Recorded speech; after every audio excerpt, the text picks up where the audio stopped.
Gary Porter isn't a busy man.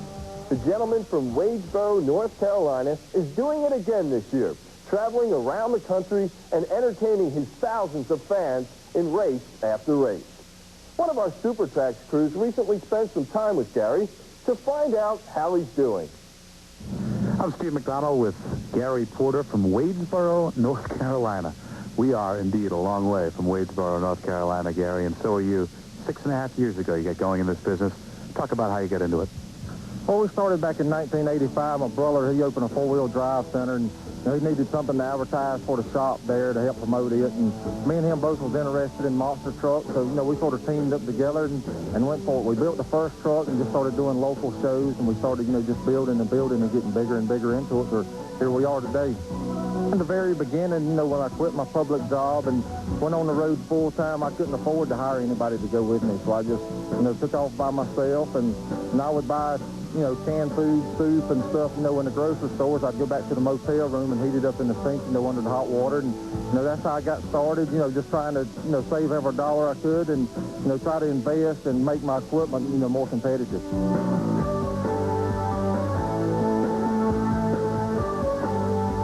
I've been having a problem lately, close light. I've been asleep on the line a few times and lost some races, and that's my main thing I'm concentrating on right now, is just cutting a real close light and trying not to bring the engine RPMs up too high so I won't spin out on the line and lose the race, because in these short races, the race is won right at the starting line.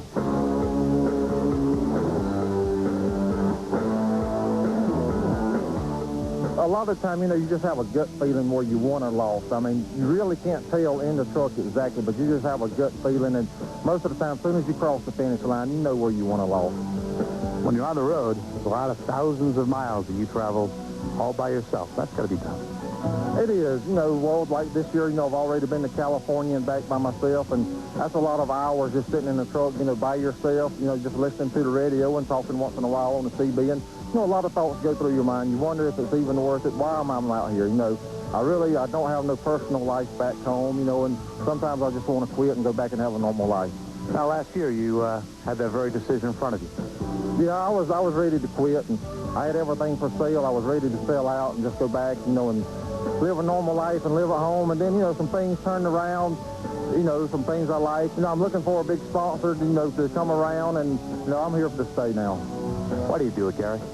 Just being competitive. I like traveling, seeing a lot of nice people out here, and, and seeing the country. And, it's just something, once you do it, you can't just walk away from it. Driver of the Year twice, and that's a reflection of how the other drivers who vote on that award think about you.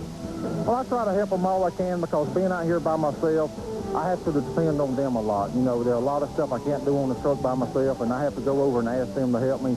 And they always do, and so when somebody else has trouble, I always try to be there. Friends, yet competitors, and then friends again.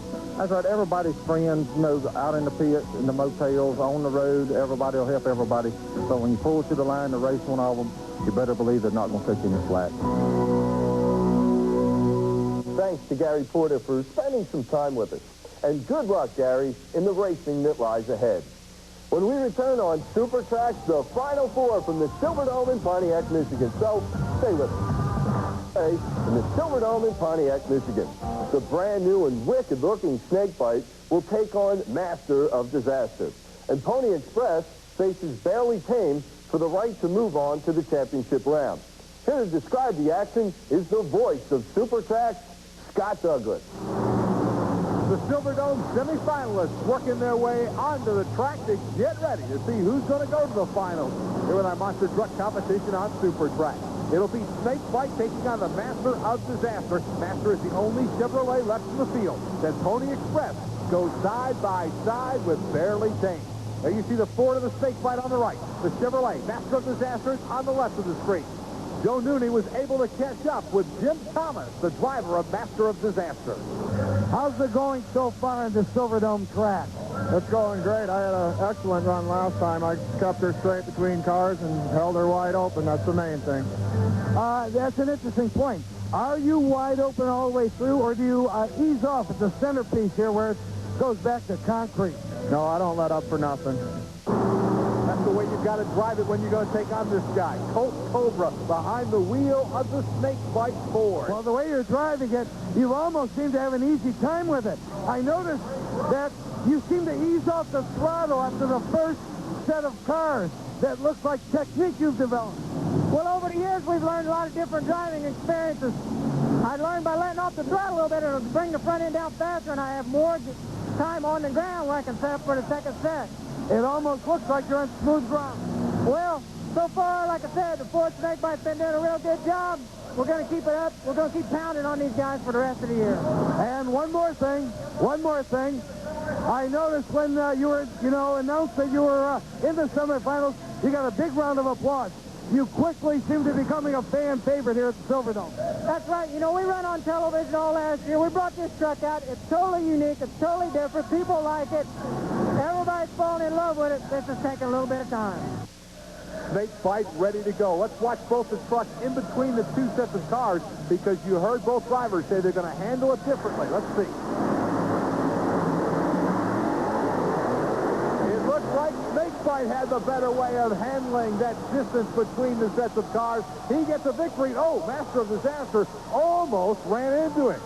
Jim Thomas got that Chevrolet shut down just in time. Snakebite's your winner. Let's go to the replay. Isolated on the Snakebite Ford. You can see the bad boy coming at you. And he really launches it up that second set of cars. What a run for Snakebite. A victorious run in the Silverdome. Now on our next angle for the replay, in between the two sets of cars, remember, Master of Disaster said he was not going to let up. Snakebite did let off the gas in between the cars to kind of settle that front end down. Here's where he hammers it, and it worked out great for him. A great run for Snakebite and Colt Cobra. That's an impressive victory, some 3 truck lengths over the Master of Disaster. Snakebite will go into the finals against either Pony Express or Barely Tame. So Ford fans know it's going to be an all-Ford final. Snakebite's a Ford, and so are these two guys, the Barely Tame Ford and Doug Spanier out of Albany, Minnesota, ready to go up against Anthony Fortier and the Pony Express Ford out of Dayton, Ohio. We're here with Anthony Fortier, who is the driver of Pony Express. He is now going to be in the next round of elimination, and he's going to be competing against Barely Tame. What do you think of that? He's a good runner. I just got to try and keep the truck on the ground, out of the air, and not bounce too much, and I think we'll be able to take him. When I watch these monster trucks, they are in the air and bouncing. How are you going to not make that happen? Try and hit the beginning of the ramp a little slower and get on it when I'm on top of the cars, and try and come off a little slower and just try and make the distance and the difference up between the cars. And the last pile of cars, it really don't matter. I can hit them as hard as I want and get as high as I want, as long as I can get over the first set without bouncing.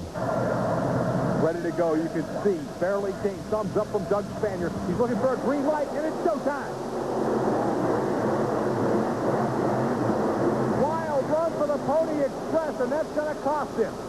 When we see it on the replay, you'll be able to see where Pony Express lost this race, and that was coming off that first set of cars. He got really out of control and was unable to hammer the throttle heading up to the cars for the second time. We're isolated on the Pony Express Mustang, and there was his problem, a wheelie in between the cars, and you can't afford to have that happen. He had virtually no momentum to hit the second set of cars with. In the meantime, in the other lane, Barely Tame was having basically a smooth run. You're going to see it right here as Doug Spanier earns a date with Snakebite in the final. Right here is the difference in between the cars.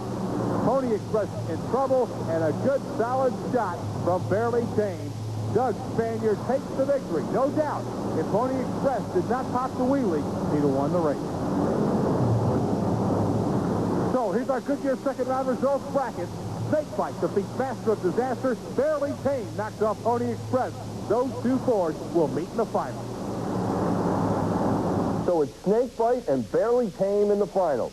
Now, while you decide who you're going to root for, we'll pause for some words from our sponsors.